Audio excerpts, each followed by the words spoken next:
State the obvious. If you're not cognitively fit to stand trial or to answer accusations against you, you're obviously not cognitively fit to be the president, our commander-in-chief, and our head of state. And I think that, we have to, at this particular point, we have to start asking the hard questions. I'm glad to see that some of the press is starting to do that. I've been saying individually for a long time since he was candidate Joe Biden that this man's not cognitively fit to be our head of state and our commander-in-chief. We've had lots of evidence of that since then. A lot of people are starting to see that. Now we have the HER reports coming out, which is a completely different angle on this, an objective report from a member, from an appointee of his own DOJ, from his own administration, that's saying that he's not cognitively fit to do his job. Does the White House think that the idea of the president taking a cognition test, a cognitive test, as a part of this physical is a legitimate idea, particularly just on the heels of the special counsel report, more polling, as my colleague Selena just mentioned, showing that many American people have concerns about that? Look, I got this question last week as well, and I'm just going to say what Dr. O'Connor, it's kind of what he said to me about a year ago when the report came out last year, obviously on his physical, which is the president proves every day how he operates, how he thinks, right? But by dealing with world leaders, by making really difficult decisions on behalf of the American people, whether it's domestic, whether it's national security. And so he shows it every day on how he thinks, how he operates. And so that is how the Dr. O'Connor sees it. And that's how I'm going to leave it. Well, I tell you what, let's take a test. Let's take a test right now. Let's go down. Joe and I will take a test. Please clarify specifically, have you taken a cognitive test? No, I haven't taken a test. Why the hell would I take a test? Come on, man. That's like saying before you got in this program, if you take a test where you're taking cocaine or not, what do you think, huh?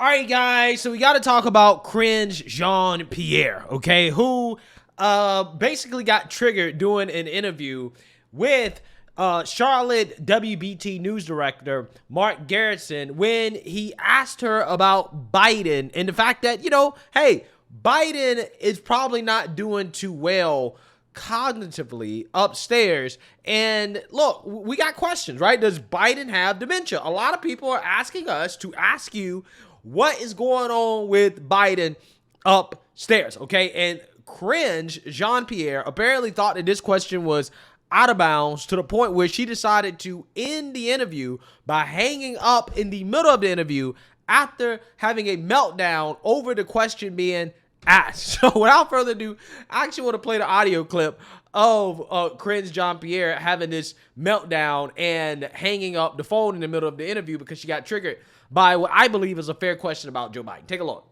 When I told a number of people that I was talking to you today, it was interesting, though. They all said, would you please just ask her, does the president have dementia?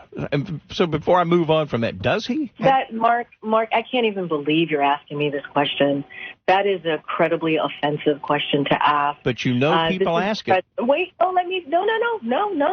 Mark, you're taking us down this rabbit hole. Let me be very clear about this. For the past several years, the president's physician has laid out in a comprehensive way the president's health.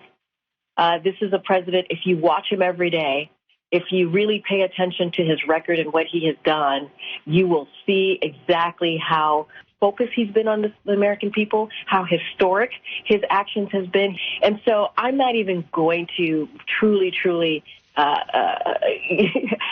really, take the premise of your question. I think it is incredibly insulting, and so we can move on to the next question. Gas prices and grocery prices, then big topics here in North Carolina. How does Mr. Biden win votes when people don't have as much disposable income? Look, the president understands. He grew up in a middle-class family, working-class family in Scranton, Pennsylvania. He gets it. He understands how difficult it is for Americans who are sitting around their kitchen table every month trying to figure out what they're going to pay for. You have to remember when the president walked into this administration, there were multiple crises happening. There was COVID. There was the economy was in the tailspin because of the last administration, because of what the President Trump left us with. Now you're asking me about gas prices. The president took action on gas prices. Let's not forget Russia's invasion on Ukraine skyrocketed prices of gas. And because the president took action, we see we are in a different place than we were a year ago in gas prices. Eggs, milk, seafood products, all the important groceries, those costs have gone down because of what this president has been able to do. And with that, thank you so much, Mark. Have an amazing, amazing day. Wow. Wow. And she hung up. Wow.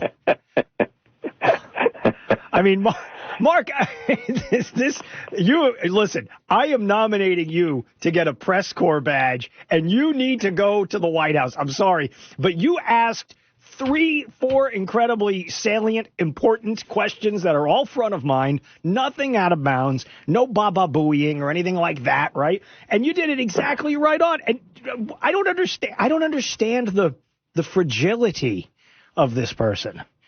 I mean, well, I mean, come on. I mean, I totally understand the fragility, right? When you ask a question about inflation and then she gives a canned answer where she basically lies about how the cost of things are coming down, when that's just in fact not true. Like, that's just objectively not true, right? The cost of goods are not coming down, okay? And she just, again, lies, and she doesn't want any follow-up questions to basically combat her lies. Yeah, that's why she hung up, right? I mean, she got triggered by the fact that you asked a fair question about Joe Biden's mental health, a question that the viewers, the listeners, wanted to have an answer to, right? They want to know, hey, does Joe Biden have dementia, right? What's going on? Now, again, you're not going to expect a solid, fair and honest answer to that question, but I don't think that it's an out-of-bounds question. I think that it's a reasonable question, especially considering how you had the special investigator, Mr. Robert who did an investigation into Joe Biden and his classified document scandal. He found that, hey, this guy, Joe Biden, is so cognitively impaired that he can't even stand trial, okay? I'm not even going to charge him with what is admitted to a crime that he purposely did. He had the intent of taking these classified documents. I'm not even going to charge him because I'm not sure a jury would find him guilty, because that's how cognitively impaired he is. So when that is the conclusion of an investigation into the president of the United States that is essentially letting him walk because of his mental state, because of his cognitive degeneration, right? Yeah, I think it's fair to say, hey, does this guy have dementia, right?